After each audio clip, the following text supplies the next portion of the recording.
My 5-year relationship ended long before we actually broke up. I think my body noticed first, the day I bought a new smart TV. My girlfriend and I decided to watch a movie at my place. It was the first movie I was going to see on the new screen, and I thought it would be a nice night. The movie was Inside Men, a fairly well-known Korean crime film. There's a scene where powerful men are drinking at a private party while naked women serve and entertain them. When that scene came on, she suddenly put down the remote. "I'm going home." At first, I thought she was joking. Why? Why would you watch something like this? It's a famous movie. Why are naked women serving them drinks? This is weird. I paused for a second and said, "I didn't make the movie. It was factually true and completely useless." She called a taxi, and I was left alone in front of my new TV. The movie was still frozen on the screen. The picture quality was unnecessarily sharp, and the room suddenly felt much quieter. At first, I felt like I was being blamed for something I hadn't done. I hadn't made the movie. I hadn't defended the scene. I had just put on a famous film. But after sitting there for a while, I realized I wasn't really angry. I was tired. It wasn't just about that particular scene. I could already see the same kind of argument happening again and again. She would tell me that something made her uncomfortable, and I would explain why her discomfort wasn't my responsibility. She would talk about how something felt. I would talk about the context. She would stay with the emotion of the moment. I would take the situation apart and examine how it worked. Neither of us was completely wrong, and somehow that made it feel even more hopeless. What exhausted me that night wasn't the argument itself. It was the pattern I could already see coming. But we hadn't always been like that. There was a time when we moved from calf to calf, each working on our own things. I prepared for new projects. She studied for classes and exams. We were looking at different screens, but it still felt like we were moving in the same direction.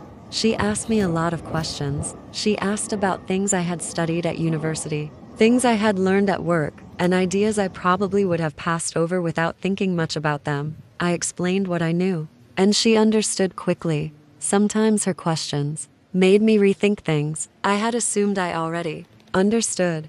I liked that. It didn't feel like we were simply hanging out. It felt like we were improving together. At the time, I really believed that rhythm could last. I used to think that if a family was a car with 4 wheels, a couple was more like a bicycle. 2 wheels moving together. As long as the speed and direction matched. I thought 2 wheels were enough, lighter than being alone, more efficient, more stable. It took me years to understand that 2 wheels don't automatically move forward. When one stops, the other has to stop too.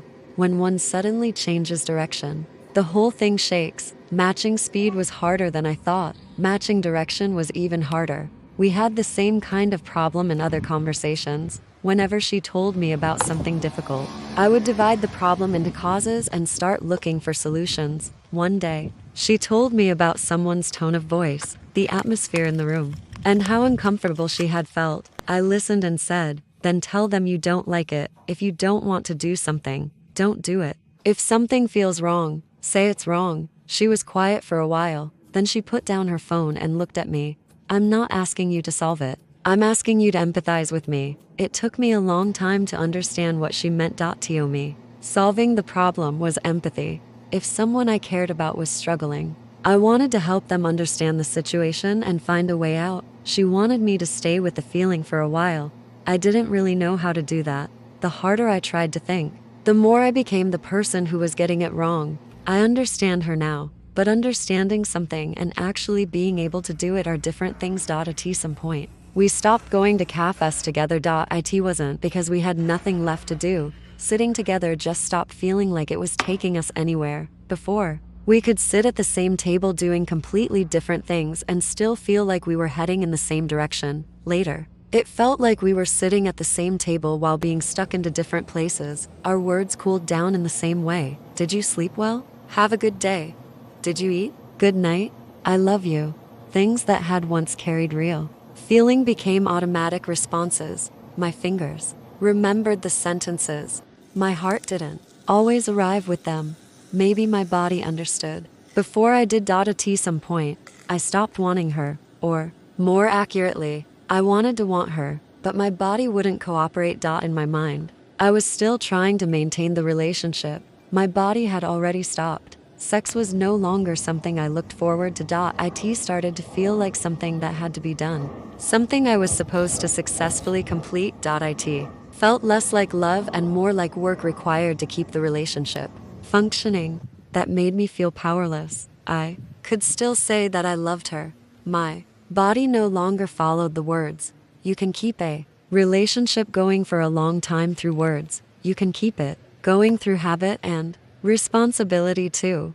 But once your body begins to stop, it becomes harder to pretend you haven't noticed. The strange part was that I still slept well beside her. Having another person's warmth next to me continued to calm my body.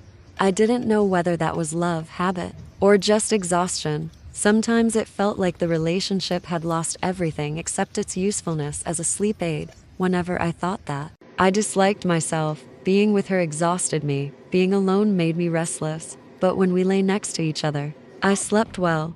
People stay in relationships for stranger reasons than they admit. 5 years passed like that. What began as a relationship where we thought we were growing together slowly became one where we were either waiting for or pushing against each other. I don't know exactly when it changed.